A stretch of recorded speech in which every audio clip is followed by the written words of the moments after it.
is a public university that continues to leave a mark of distinction, producing an average of 1,500 graduates annually, poised to impact society positively and contribute to industrial growth. The Copperbelt University is one of the leading public universities in the country, established under an Act of Parliament. Since inception in 1987, knowledge and skills transfer through practical principles have been at the heart of this institution of higher learning. Since inception, CBU has grown from 2 to 10 faculties, which are School of Medicine, School of the Built Environment, School of Business. We have School of Natural Resources, Directorate of Distance Education and Open Learning, School of Engineering, School of Mines and Mineral Sciences. We have School of Mathematics and Natural Sciences, and the Dagamashut Institute of Peace and Conflict Studies. The growth in the number of faculties offered by the university is a clear demonstration of the university's mission to contribute positively through the provision of flexible, innovative and entrepreneurial frameworks. Also, top on the university's operations agenda is research and intensive teaching and learning programs. The university has set a deliberate policy to provide knowledge to students both theoretically and practically with commitment. Felix Chileshe is the lab technician in the School of Natural Resources at the Copperbelt University. The programs are very practical in the sense that at the lab we give technical backup in terms of teaching, research and consultants. So our students, after doing the theory, they end up either in the lab or in the field to carry out the practical experience before they are given marks to graduate. This is a must for CBU because we are the best maybe in the world. We give hands-on training to students. If we took of any course in natural resource management, from undergraduate to postgraduate, we make sure that the data they collect is foolproof and is collected from the lab and analyzed before it's given out as data to the community. Lecturers and students here have taken hands-on experience seriously. The university has invested in this greenhouse used to monitor and grow various trees and vegetables under a controlled environment. Students take time to practice research on different tree species under minimum supervision in the lab and the greenhouse. Through the lab, we take some of the specimens that we get there into the greenhouse. The greenhouse is a place where we grow the germplasm under controlled environment. The temperature, humidity, all these are controlled according to the needs of the experiment that we are carrying on. Students, lecturers are free to come into this lab to come and carry out all the germination percentages and all research concerning germplasm propagation. We do carry out a lot of research on various plants. Among these are the orchids, which is popularly known as chikanda. This one is very difficult to grow under natural conditions. Hence, they need to grow in the lab and then bring it in the greenhouse to wean off before we take it out in the field. Among others are also the one which is called Mukula tree. All these are grown into the greenhouse. Mumbu is one of them. Usala, this is the Iwondwe. These are grasses which are growing in the tailings to make sure that we rehabilitate the tailing done from the waste that is coming from mining activities. This research is going on to provide information and data on how to raise these seedlings. In meeting the demands of industry, CBU strives to deliver fully baked graduates that will offer innovative solutions aimed at transforming society and compete favorably with graduates that are offloaded on the job market across the African continent and the world at large.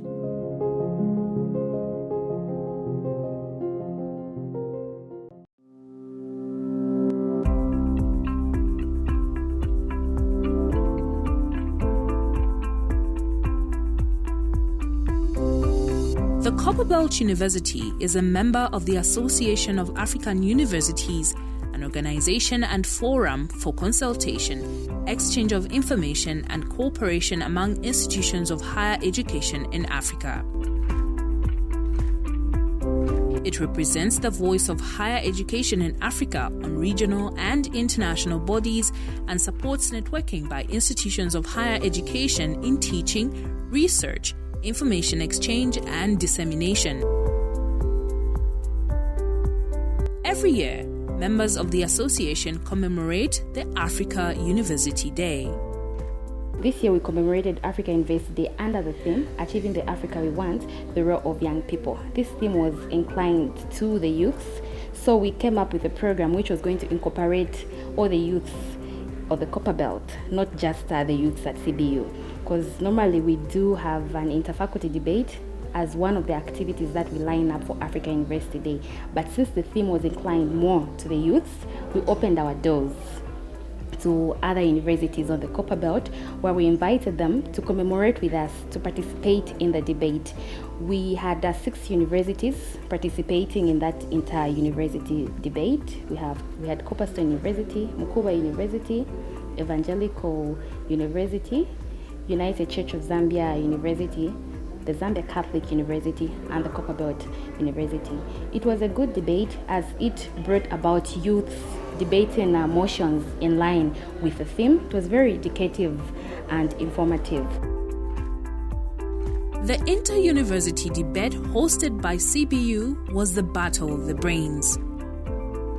Adopting a single currency exposes domestic markets to foreign markets, thereby increasing competition between member countries and enhancing the competitiveness of national industries.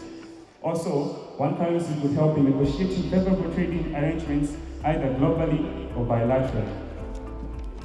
Now, I will talk about the intra-African trade and the effect one currency will have on it. Over the past few decades, the African continent has experienced a proliferation of sub-regional agreements, including the East African Community, EAC, the Common Market for Eastern and Southern Africa, COMESA, the Economic Community of West African States, ECOWAS, and the Southern African Development Community, SADC. The proliferation has raised concerns over the potential costs imposed by the fragmentation of the continent trading system into exclusive trading blocks, especially in the context of low inter-regional trade performance.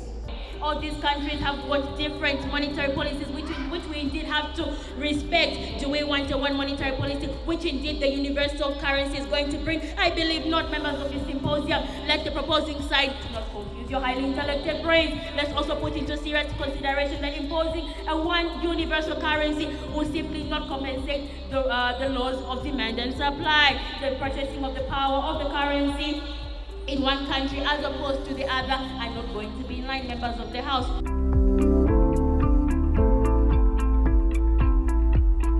Ladies and gentlemen, the youth have the potential. But what is the environment like? If the environment is less conducive, why are we not making it conducive if we are saying we are not undermining the potential of the youth? If the environment is not conducive for youth participation, that entails, ladies and gentlemen, we are still undermining the youth. Let's create a conducive environment for youth participation that we can proudly say we are not undermining the youth, the potential that they have. Ladies and gentlemen, she spoke of competence. We know this very well. If we cannot teach, we cannot do. And there is a saying by Harrison Ford which says, those who can do, those who can teach. The platforms that are there currently speaking, as we're speaking in the nation, are very favorable for every youth anywhere in Africa. We have not closed any institution in Zambia. We keep on building universities because we know the potential that any youth has can only be unveiled if they are properly mentored. The overall winners, these are the finalists, overall winners. The Copperstone University.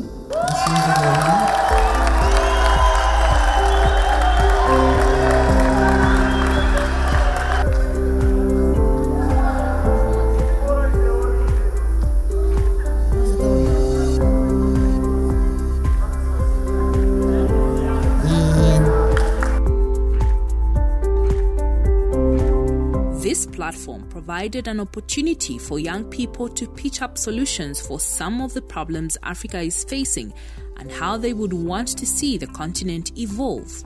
The first thing that we should do is we need to increase youth involvement in terms of decision making. They should be involved at every aspect: social, political, environmental, educational. That's the first step. And the second step, I would say, is training our young people and giving them the necessary skills to contribute to economic development. Because right now, in a population of over 1.2 billion people in Africa, over 60% are young people. And of those 60%, these are statistics I saw, 20-something are involved in the formal sector. So we have such a larger majority being involved in the informal sector. And for countries like Zambia, South Africa, Namibia, you don't find the government taxing people in the informal sector. So that's revenue that's lost out, but you have people actually putting in the effort. So when you invest in educating and empowering these people with skills and not just like technical skills, but professional skills as well, with the knowledge and with the education, you give them a platform to contribute to economic development.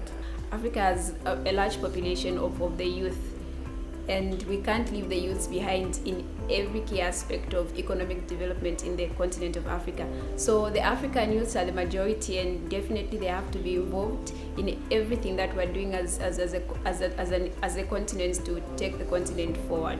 And then when we look at Africa, Africa is blessed with so many natural resources. We have the raw materials, and the youths are there to provide the much needed labor. So they have to be involved at every level if we're to prosper as a continent. The inter-university debate was a build-up to the main event, Africa University Day celebrations held in Mpika, Mchinga Province. The celebrations started with a march past flagged off by the Copperbelt University Vice-Chancellor Professor Naison Ngoma.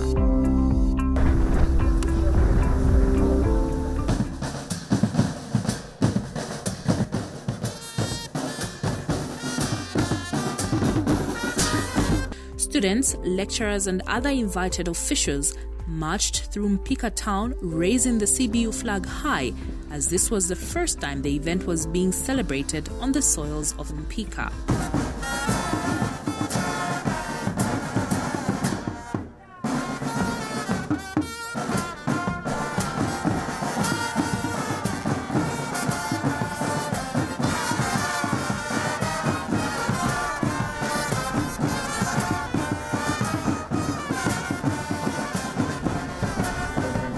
We are here to celebrate the Africa University Day under the theme, Achieving the Africa We Want, the Role of the Young People.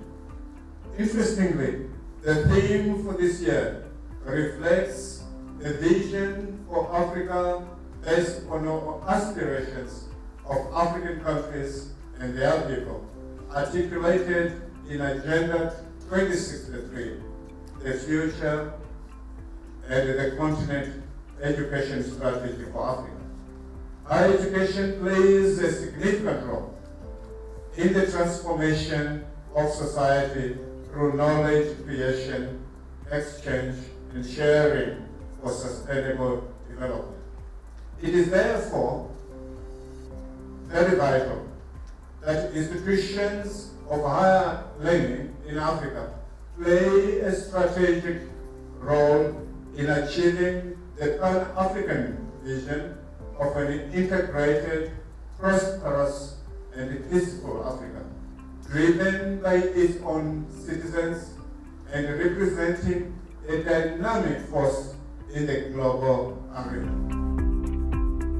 The Vice-Chancellor highlighted that for Africa to achieve its set goals in the Agenda 2063, which are aspirations of the African people, deliberate steps need to be taken by stakeholders.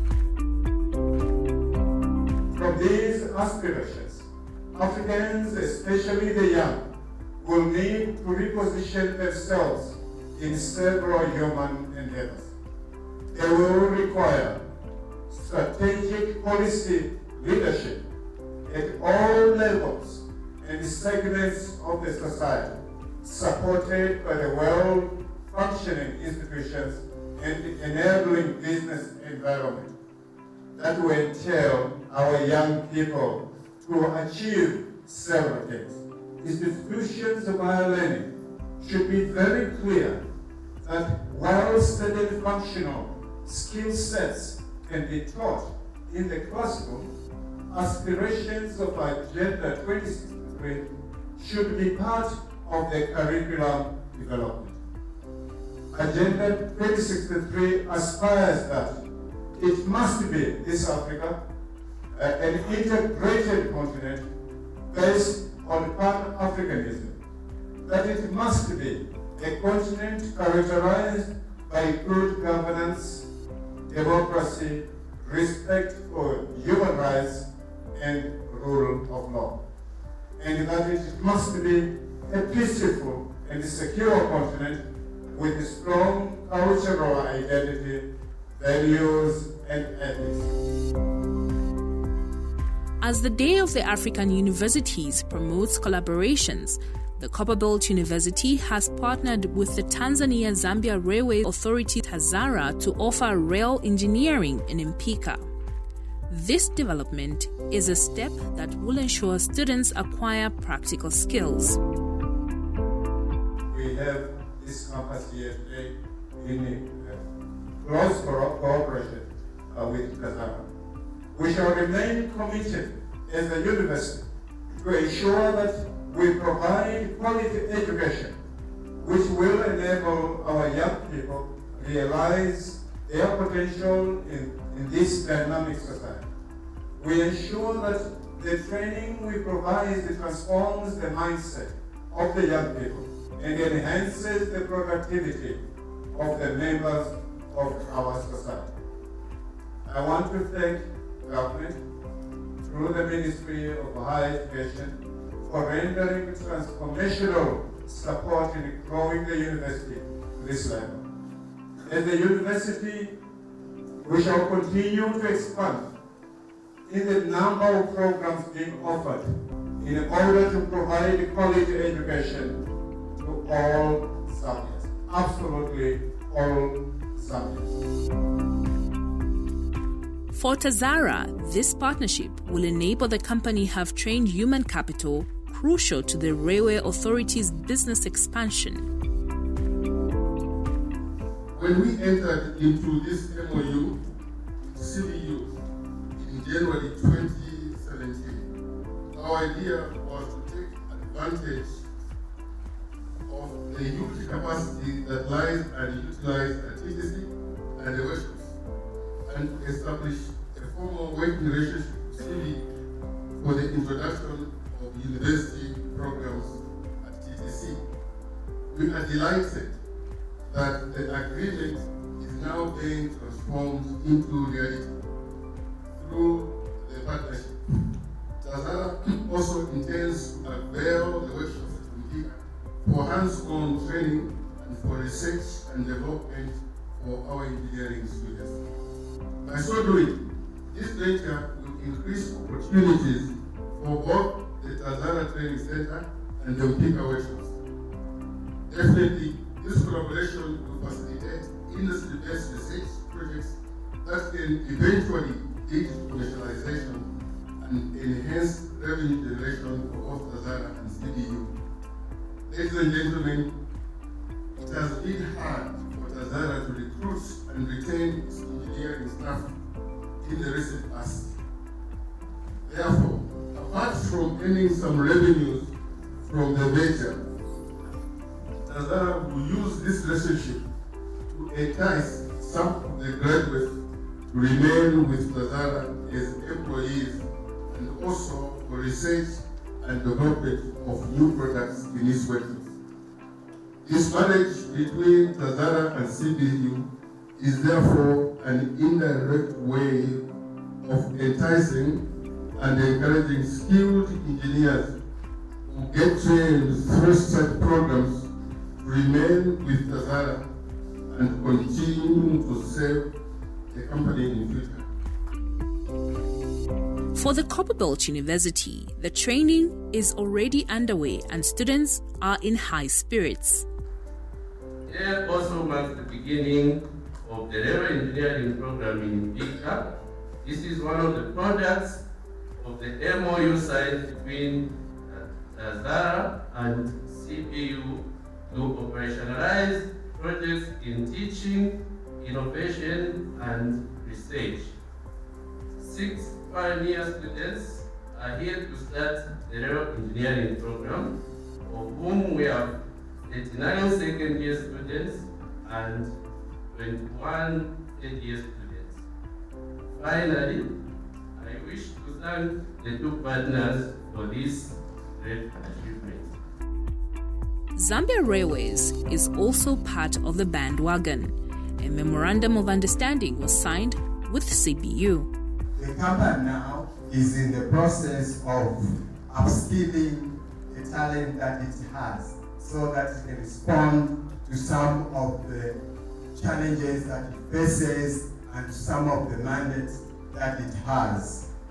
In order for us to upskill our talent, we've been in discussion with the Copperbelt Invest for slightly over 2 years. And I'm glad to stand here now that we have signed an MOU since last month and look forward to the implementation and actualization of the same. To this end, I wish to state that Zambia Railways Limited is very supportive of the MOU that was recently signed. With the continued expansion of its wings across the country, CBU is positioning itself to stay relevant to needs of the society as well as making a mark on the African continent. It's a great opportunity for the people of Mpika. Instead of going to Copperbelt there, they have a great chance to have the institution here or the university. Also, it is going to bring empowerment to the youths who are with the station there drinking beer and the likes. CBU is equipping us very well because it's actually exposing us to other places. We've just been in the Copperbelt at CBU in Kitwe, but us being in Tazara, I think it's helping us a lot, working workshops and in many areas. This campus is so important in this way, as in we won't only be acquainted with theoretical knowledge, but also practical knowledge. We'll be using the workshop, the Tazara workshop. I would also like to inform the government using this platform to say I would wish them to invest in this institution and in the workshop so that we can see to it that the studies we're studying will help develop the country at large. CBU strives to contribute to the development and sustenance of the well-being of the people of Zambia and the world through the provision of flexible, innovative, entrepreneurial, inclusive programs of teaching, learning, research, and service. Most people have this notion that universities in Africa are just theory throughout, but at CBU it's a different scenario. We do offer practical programs, we do offer practical labs, we make sure that our students are not only trained in that field which they chose, but we're also promoting entrepreneurship, which we are doing through our entrepreneurship center. So come study at CBU. You will not only be trained as a doctor, but as an entrepreneur as well. You'll be trained to start your own business, to create employment rather than waiting on the government or waiting on others to employ you. So CBU is the best choice for you to study. The Copperbelt University, knowledge through service.